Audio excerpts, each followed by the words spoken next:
MaJaMa Jams is brought to you by Grandma. She's cool with it. MaJaMa. MaJaMa. MaJaMa. After 40 years, we asked, what do the fans want? But instead, we're making this movie. Welcome back, everyone, to MaJaMa Jams, a show where we discuss other people's work to avoid doing our own. And welcome to our new spin-off, MaJaMa Jams -1, because as you can see, we finally killed Matthew. I was tired of him contributing nothing to the show, and I had Matteo put a pillow over his head while he was sleeping, and his corpse is still somewhere in here. No, this is going to be more of a topic-based show, where as opposed to jamming on a movie we just watched, we're going to break down some topics in the movie, entertainment, art world, otherwise, that me and my buddy here who can't stop blah-blah-blahing. And Matthew doesn't like that. So he's out, but don't worry. We'll be back with some jams some other time in the future. But for now, for today, this year, Matteo, this year, we are getting a return. No, next year, Is it? 2027. Oh, well, I'm glad I have this guy here for facts. Next year, we are getting a return of something that fans have been asking for quite some time. It is Spaceballs 2. Spaceballs, not The Search for More Money, but I recently saw announced the new Spaceballs. Because people would keep asking, Mel, where's the new Spaceballs? God willing, we'll all meet again in Spaceballs 2, The Search for More Money. So we have a lot of reverence for Mel in this house, and particularly my buddy over here loves Mel Brooks, as we will come to discuss. So as students of comedy, I wanted to ask a question, not as being a hater, because again, as you'll see, we love Mel, but comedy styles change, inevitably, like bedrock eroding underneath a baking prehistoric sun.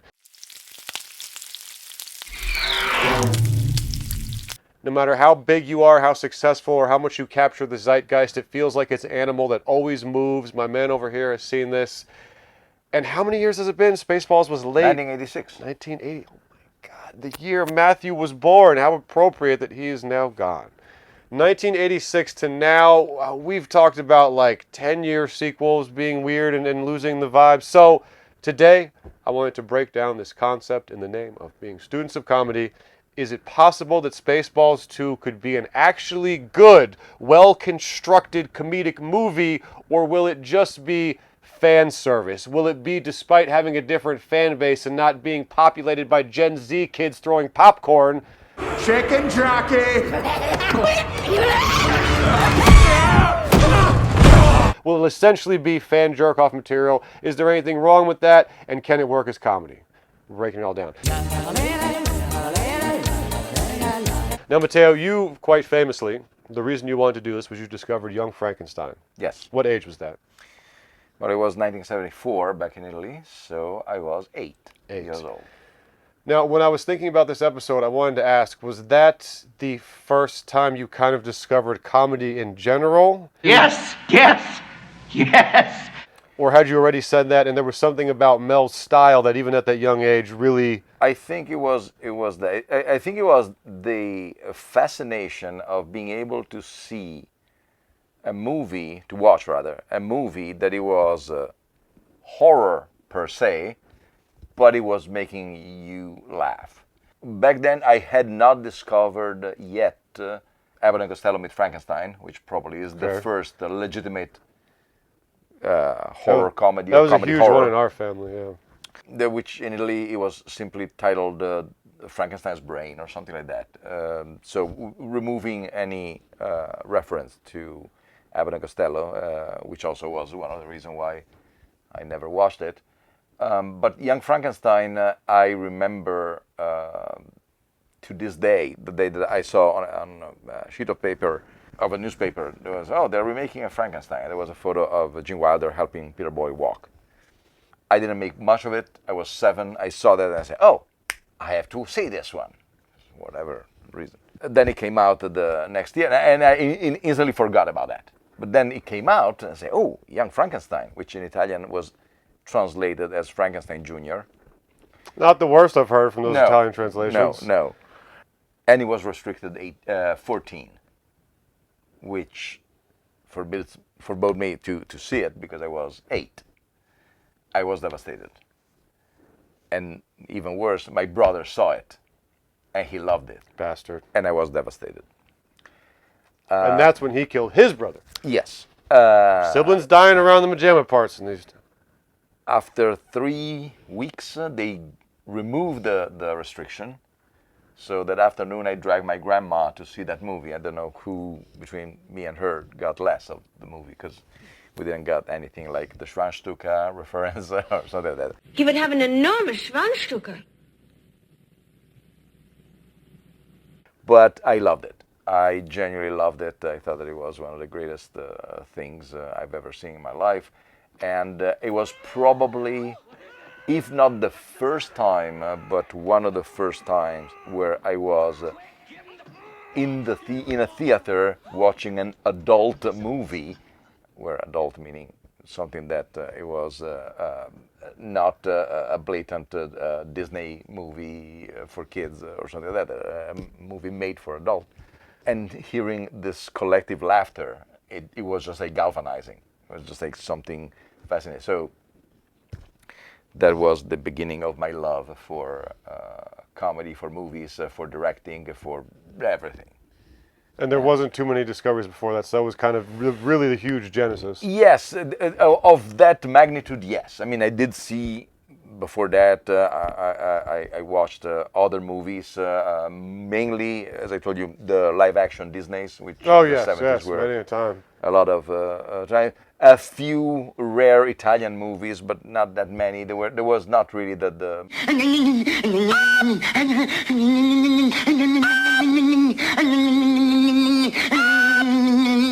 especially in the 70s, there was mostly softcore porn and or intellectual, like Fellini, Pasolini, and everything. So there were very little comedies in Italy.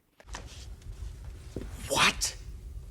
So when I saw this one, I genuinely enjoyed that complete experience, and I started to investigate the way you could do without the internet. So trying to find books and newspapers and magazines talking about, especially back then, this Mel Brooks that nobody knew of. It must have been so much more satisfying to find a morsel of information than just this deluge, this smorgasbord of digital wealth of information. Yes, absolutely. You don't know what it's like to hunt. Yes, and since he had a few other movies, because he did before that he did The Producers, and then The 12 Chairs, and then Blazing Saddles. They rushed them all in the theater, so it looked like that he was making a movie every 10 minutes, give or take, because we had this output of movies almost constantly, and so I went and devoured everything. So would you say that I guess my whole point of that is to say, would you say, like, I discovered Jim Carrey, and I definitely got a lot from that, but there was something around my, I want to say middle school years, I think it's been so long, but when I discovered Kids in the Hall coming home from school and watching it on Comedy Central, it was like they reached through the television screen and were like, here is your personality, Jason. I know you've been looking for one. Like, let us give you your personality. Mm-hmm. So would you say it's also kind of a recognition of self, where it's like, I think I'm responding to the goofiness I'd like to put out into the world? Probably, because it was, with Young Frankenstein, it was wrapping together my main interests: comedy, horror, and writing, directing, which I found later on, because when you're 8, you're incredibly stupid, so you don't know exactly what's going on. But eventually was that. So that was the holy grail of things all into one. And so yes, my journey through comedy began. So you can see we've got love for the man, and we've bonded over, you know, speaking of the styles, it's interesting because Mel, I think, obviously begat, what year Mel was doing the 70s, and then by the time we got to Airplane, it was 80s, so, because I'm thinking we get into the more modern, like I just rewatched Scary Movie, and then we get mutated into the Friedberg and Setzer era, which we all considered a low point, but I'm trying to think, was all of that, Airplane was close, but that was was Mel the genesis to a degree? Yeah, of probably yes. Of the modern parody style? The only movie that I can think of being similar to Airplane, done before Airplane, was there were a couple. One, it was Woody Allen's Bananas. I'm sorry to disappoint you, but I've known Fielding Mellish for years, and he's a warm, wonderful human being. Would the clerk read that statement back, please? I've known Fielding Mellish for years, and he is a rotten, conniving, dishonest little rat. Okay, I just want to make sure you were getting it. Yes, we watched that, right? The war, yes, war one? No, the war is Love and Death. Wait, what's Bananas? Is the Civil War, when he becomes a dictator in Central America. The Castro beard? Yes. When I had Castro beard in my head and I said war, but my brain went through the beard that one. Because that has some absurd elements. The story is still coherent. It never takes a veer from something absurd. There are crazy people in it, but the story is solid. And then The Big Bus. Watch it, he's got a broken milk carton. All right. Right, yes. Which was 1976. Not done probably by the best of the directors, but that was the genesis. And when Airplane came out, then all hell broke loose because we had never seen anything like that in a movie on the big screen constantly. So sometimes the absurdities were here and there in comedy, always usually exists. But this was more rapid fire. This one was rapid fire, and it was constantly just like the plot is an accessory. You just go with 2 more minutes. They could be miles off course. That's impossible. They're on instruments. That one was when you realized that, sadly, the humor of Mel Brooks was, let's say, not keeping up really with the times, because, and I realize it myself. Right now I'm incredibly decrepit. We're both dying more by the day. Yeah, and I realize that there is some humor that I see today that I say, okay, I suppose it's gonna be fun, but I don't understand what is gonna be fun or something. Spaceballs, the new one. It's just like the old one, but it's newer. That's why it's called the new one.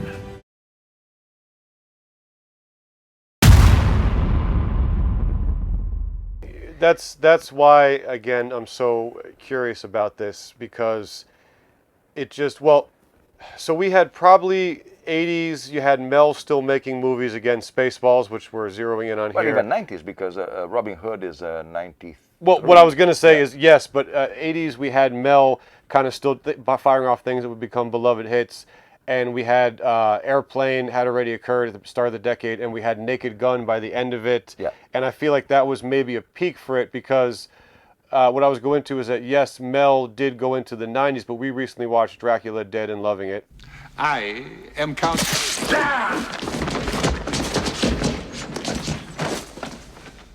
Dracula.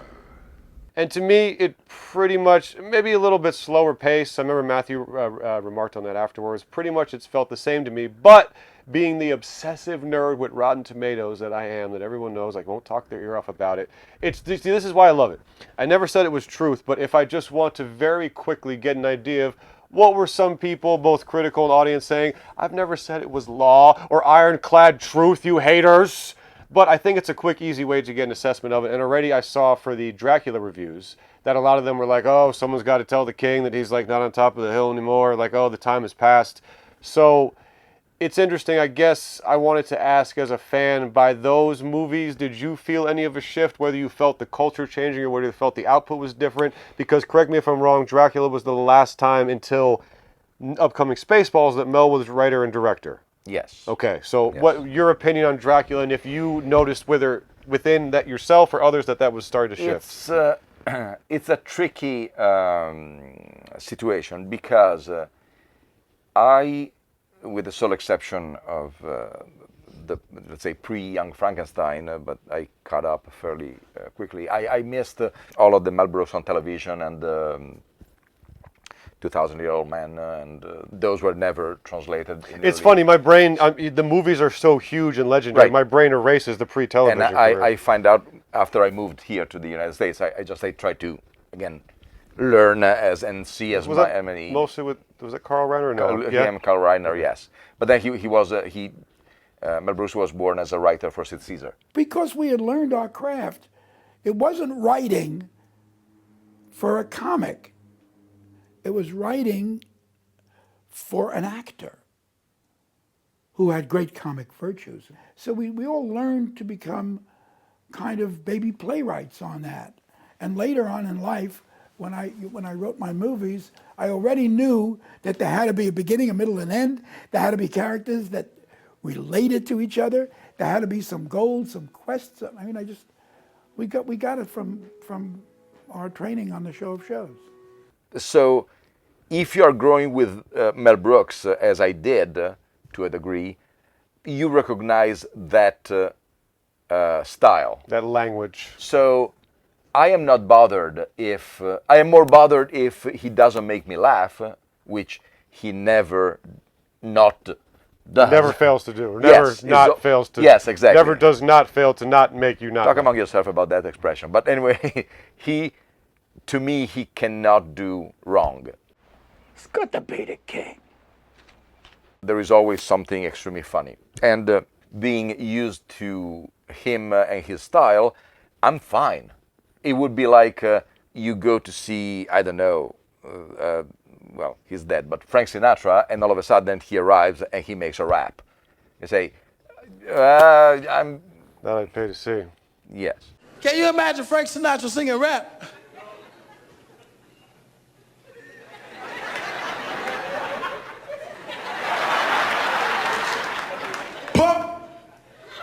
Pop that coochie. Pop that coochie, pop that coochie. Pop that coochie, yeah. That bitch hot. That bitch better have my money. Chris Cross, somebody get jump. He's the miggity Mac Daddy. But that's the thing. You would imagine if you go to see Frank Sinatra, you expect to see Frank Sinatra singing his classics. Okay, so that the point B of it, did you notice any cultural shift to where it felt like, because I kind of figure, you would always, like you said, you love the man, he can do no wrong. I think that's kind of what fandom is. But did you, being attuned to that, did you notice it start to shift? Yes, definitely. Especially with the, let's say, Apatow generation. Actually, funnily enough, I just realized, I'm sorry, Dracula was 95, correct? Pretty sure? I think so. Is it wrong? That's exactly, for me, when my Jim Carrey was going nuclear in 94. So yes, that was kind of probably the big buzzy thing, at least in that specific year. And Jim Carrey is better than Apatow because he understands the media and he likes to mug for the camera, to do a physical shtick, to do a joke, a verbal joke, to do a pause and a face. So Jim Carrey understands the power of the image, and he uses in all the facets. This guy can look at my face.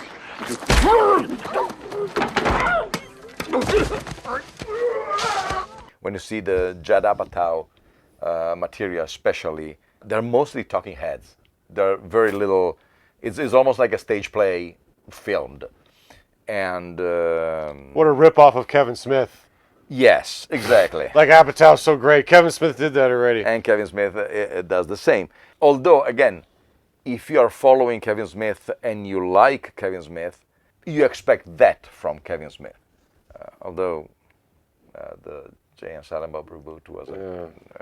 we still got to watch Clerks 3 because it made me a little misty-eyed, so that won me back, and I would like to confirm that effect the second time. But yes, and again, said as a huge fan. Yes. As a huge fan. I'm a Jersey boy, but yeah, reboot, I swear, I was like, oof, you almost turned me off from, like, I don't know what it was. It was just...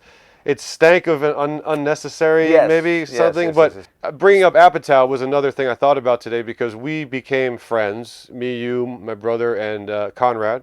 Shout out Conrad if you're watching this. We love you. We became friends right around the meteoric rise. In fact, I think right before we left Jersey, one of the last things we really sunk our teeth into and obsessively quoted and loved, 40-Year-Old Virgin, incessantly quoted. I think right around 07, 08 is when Knocked Out made Seth the Apatow's probably #1 star. Knocked Up. You don't remember Knocked Up? No. I thought they say Knocked Out. Oh, did I say Knocked Out? Matteo, half the time I don't even know what's filtering out of these lips, and I just pray. Thank God we're recording this. We watch it back, and they're like, dude, are you having a stroke? It's all going. See, we said deteriorating old men. Deteriorating old men on the couch talking about film. Pump YouTube full of more of that. So, I think 07 is Knocked Out. Oh, I did say it! Damn it! Damn it! Knocked Up. Don't worry. I will edit everything out. Yeah, I'll be repeating that with a loop for 60 hours on the show. Knocked Up. It's 2007-08. So yes, the Apatow rise is kind of right around when we're becoming friends and going to the movies incessantly.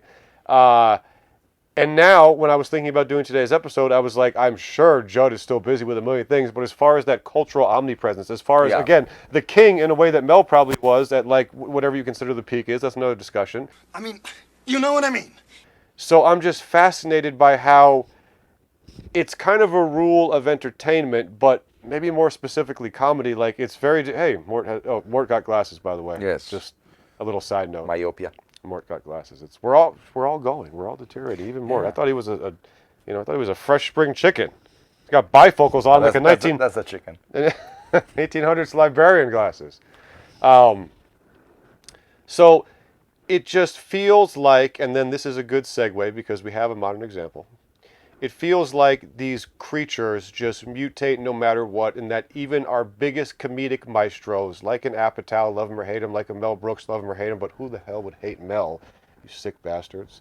It just feels like it has to shed its skin and change now as a precursor to this, and we did do a full episode on it, but recently we had, by the way, what should we call this? Is it parody? I don't know if there's an official name, but like parody visual comedy, because part of my brain wants to jump to parody as the main component. The other part, which you've always loved, is no, it's peppered with visual gags. Not that it doesn't have verbal ones, but it's very peppered with the language of visual gags. Is there a genre name? Screwball is something else. They simply say spoof. Spoof. Maybe it's spoof. Probably. But even so, that focuses more on the fact that you're spoofing something as opposed to like, what about when Mel just does something purely zany that isn't referencing something? So let's go for maybe spoof, for lack of a better term, but that style came back mostly to good effect, both financially, critically, fan-wise, I think, with Naked Gun. Yeah. Now, here's why I was so intrigued to do this episode. I feel like Matteo is always very objective, and while I believe that you did think that this could have been a lot worse and wasn't a flame out, when I think back to our review of Naked Gun 2025, was it last year? Again, respect for not flaming out, and there was something there, but you're kind of like, I don't know if you guys really did this style right, or at least that's how I like to see it. Am I correctly assessing that? Yes, because it was very dark, I remember. I'm sorry, literally dark. Visually, yes. Not content-wise. No, okay. Visually. It had, to me at least, too many supernatural element. There was the whole... the infamous... one of our infamous group discussions was the snowman scene. Snowman, but also there was the owl at the end. There was his father bringing him... There was something... I don't remember the owl. There was an owl. There's a huge owl. Every movie has have an owl. Don't you remember? Watch.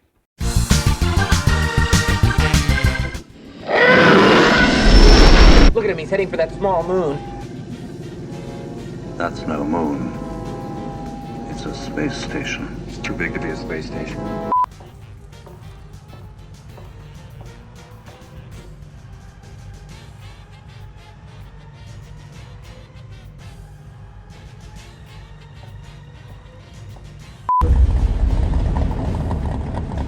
I used to drag here back in high school. That railroad crossing up there is exactly a quarter mile away from here. On green, I'm going for it.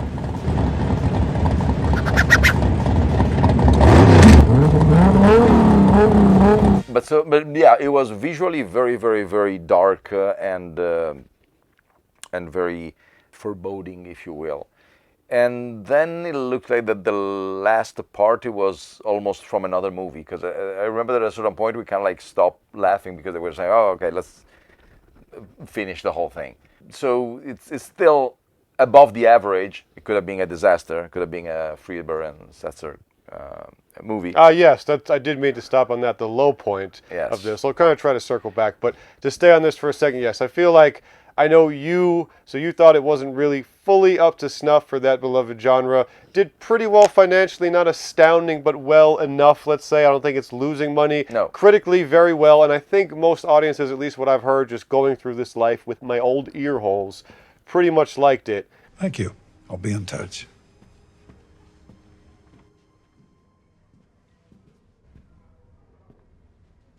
It's that way, of course.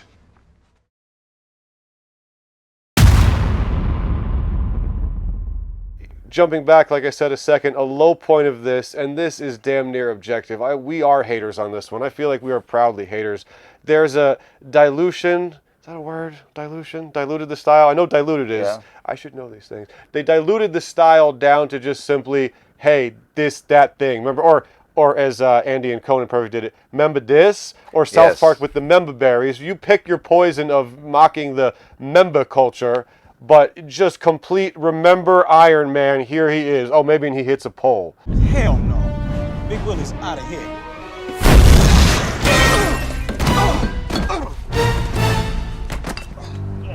But Friedberg and Setzer, who had their paws in both the first Scary Movie and some of the later, like Pat Proft era, wrongfully accused. Spy Hard. Spy Hard. Spy Hard, with another one with 6 writers. So these guys were kind of bred from these camps, but then I felt like they diluted the style to just the worst version of it, and I feel like that's pretty universal, even if they had a period of, I don't know if dominance is a strong word, but to be fair, they were kind of flexing on at least bringing in consistent box office numbers for a while. Yes, because their movies were fairly cheap and fairly quick to make. So usually if you have a turnaround that is limited, you usually have a profit. So that was, again, me leaving time, and then we got here and started discussing, I think, epic movie and stuff. So that's... We talked about 80s, kind of a peak of it. A lot of people pumping it out. 90s dwindle, we start to change. We see Jim Carrey. Aughts, we kind of start to get to the Apatow, but we have a little bit of resurgence. Again, little presence in the box office of Friedberg and Setzer. We get up to Naked Gun, mostly well received, but you weren't crazy about it. And that brings us to, and then my dumbass thought it was this year, but next year. Apparently, is it done filming, I think? Yeah. Now, not only that, there's going to be a point in between Naked Gun and Spaceballs 2, which is going to be Scary Movie 6.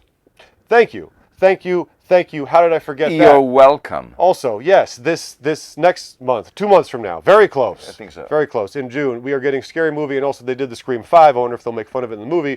It's actually just called Scary Movie. Which, while that usually annoys me, was it? They just did Scream 7. I'm sorry, Scream 5. Not dropping the 5 and then still being Scream 5. Okay, gotcha. I'm saying I'm wondering if they're going to make fun of in Scary Movie the dropping the 6 and calling it that. Although business-wise, I get it. If you want to, it's been a while, and if you want to pop a Scary Movie spoof, just do the title, not 6. Maybe they think they're going to lose plot continuity. Like, oh, that might not caught I up think on that it. is mostly just like to appeal a new generation. Yes, that's a shorter way of which is also the same thing that why going to. Jumping 1 second to Spaceballs 2, that's the biggest risk because the fans of the original will flock the theaters. I wonder if... It is going to be theatrical? Yes. May the Schwartz be with you. I wonder if they will be enough to make it a success, if it will appeal new generation because, surprisingly, not at all, actually. The first Spaceballs did not get much love. It's rotten on Rotten Tomatoes. And that's another question I have. Yes. And probably the one who put it best is Roger Ebert, who said... The movie as a whole, I feel, is first of all not successful, and secondly, way too late. We're celebrating the 10th anniversary of Star Wars, and the whole idea of making a parody of Star Wars has itself been done over and over and over again. And badly. And badly, but I mean, in a way, the whole idea of it has been worn out on television and in other movies. So was that kind of perceived as a flop a bit? Not necessarily the flop, but a little bit of losing the comedic grip? Yes, since it's not that timely. Because if you come out, I mean, ironically enough, even if it's a straight parody of the Bela Lugosi's Dracula from 1931, but Mel Brooks' Dracula was more timely because it came out a couple of years after Bram Stoker's Dracula by Francis Coppola. Which it kind of airplanes the same pluck the plot to really lean on as a skeleton, like plot. Yes, is but exactly the same. it borrows from the original Dracula, not the Francis Coppola Dracula. So it's Spaceballs was perceived as yes, it's fun, but it seems it should have come 5 years ago. Everything that happens now is happening now. What happened to then? We passed then. When? Just now. We're at now. Go back to then. When? Now. Now? Now. I can't. Something like that. Then, of course, it became reevaluated. The audience tomatometer or whatever it is, tomatometer. Actually, now it's the popcorn meter, and it's certified hot if it's above 90, I think. Okay, so it's just, I think it's 86. I think I checked today. So was that a bit of a retro? I mean, I guess in fairness, the cult effect is usually always, grown over time. But that was kind of a retroactive thing. I think it does have a lot of. That was one I grew up on it. I never really thought about what you said. That especially if you judge the original Star Wars, that's like over 10 years after the fact. Because it was the 10th anniversary of Star Wars. Well, all of that brings it up to the main point I wanted to discuss. And a lot of this, I'm really just, again, we're nobodies, we're just flexing opinion, but I know how much Matteo loves Mel and has studied comedy, and I'm just so curious, in your opinion, doesn't it feel like, again, it's a different game to be fun fan service, and we have a lot of that, but as far as coming from one of our biggest masters and standing alone as a machine, as a movie, fans are guaranteed the show, but doesn't it seem like this is could just be that? Again, not hating. I'm just so genuinely curious ever since I heard this announced. Yes, I hope it's not gonna be just do you remember this? An orgy of references back to the first one. That's the worst thing that you can do when you do a remake. And then again, you taint the first one if it's really that just. Yes. But then again, it's almost 40 years. Actually, it's going to be more than 40 years because it's going to in 27. It's going to be 41 years after the original. There is more than a generation in between those. So I don't know how much the teen generation, the Twitter generation, the TikTok generation will react to that. Hopefully, well, I sincerely do hope. I don't. Well, here's another great question. This is why it's great that you brought up Scary Movie.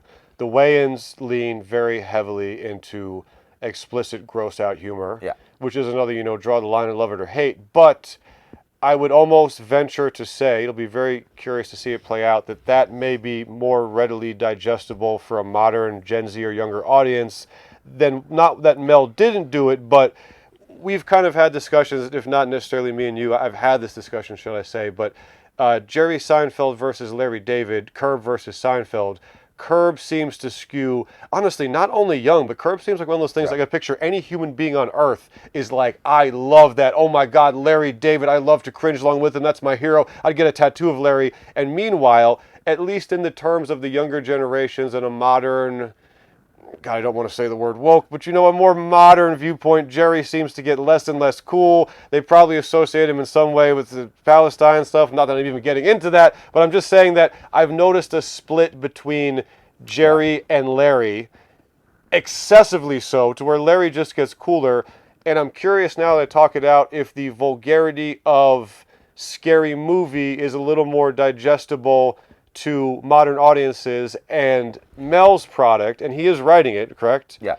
Is almost more of a Seinfeld, where I would never in a million years say it is not legendary comedy, but if we're putting on blunt force realism glasses, I don't think imagine Gen Z, not saying that Gen Z or younger can't. There's always going to be nerds like me and you that seek this out. But you know what I'm saying? Imagine showing Gen Z or like Gen Alpha Seinfeld and you're like, what is this friggin'? I think, and again, speculation, I have no idea, but...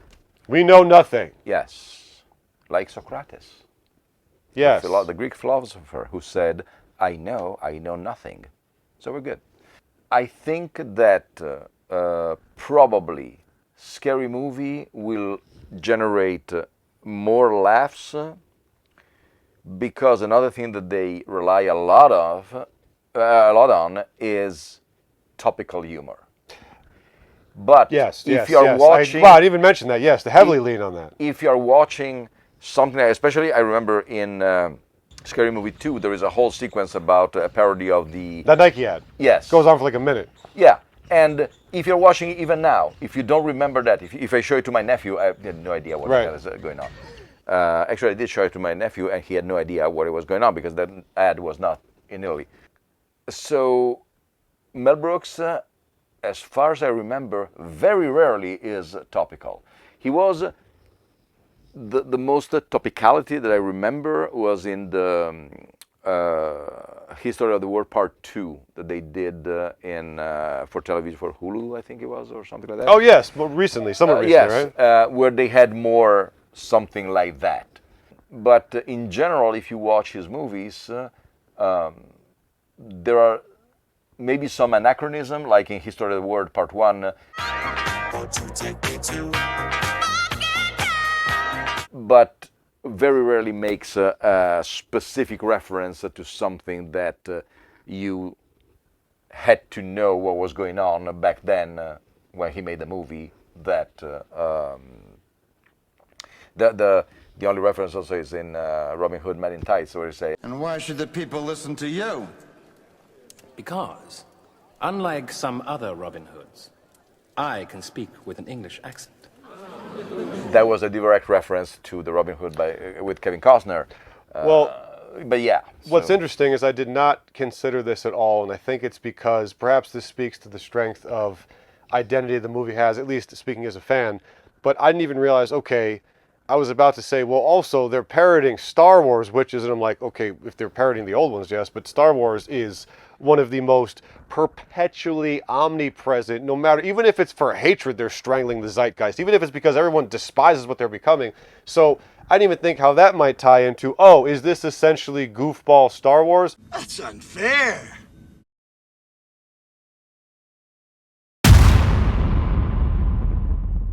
Oh, is this essentially goofball Star Wars? But I don't know, man. I still can't see.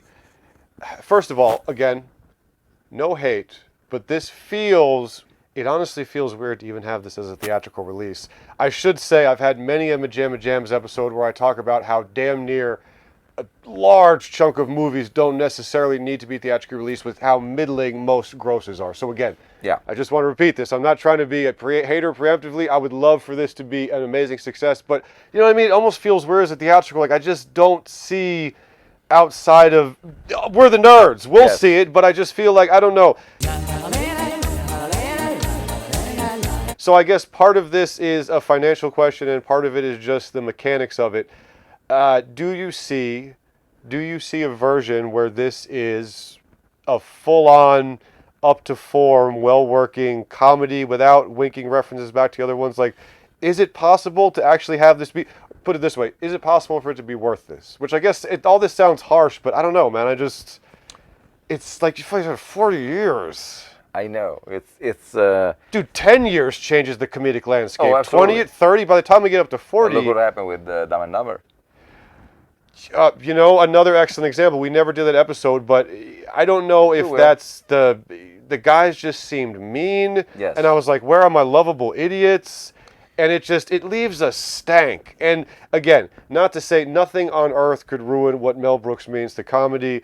That's just unshakable. But I don't know. I just hate when it's like, oh yeah, it's Spaceballs. And then there was a 2026 one that just was an orgy of repetitive lines. And I mean, we're all charmed to see Moranis back. Or I guess there's at least that. Yes. But I guess I just don't want it to be like, well, it's nice to see Rick. Yeah. You know? It was nice to see Rick. Yeah, it's gonna be, I'm gonna be so, that's why this is one of those movies that we'll try to see it before anything else, before any comments come out. I agree. We should try to be there opening night. I don't want it to be, not to read any... It infects the brain. Yes. Even a headline that gives you a slight of an opinion infects your brain.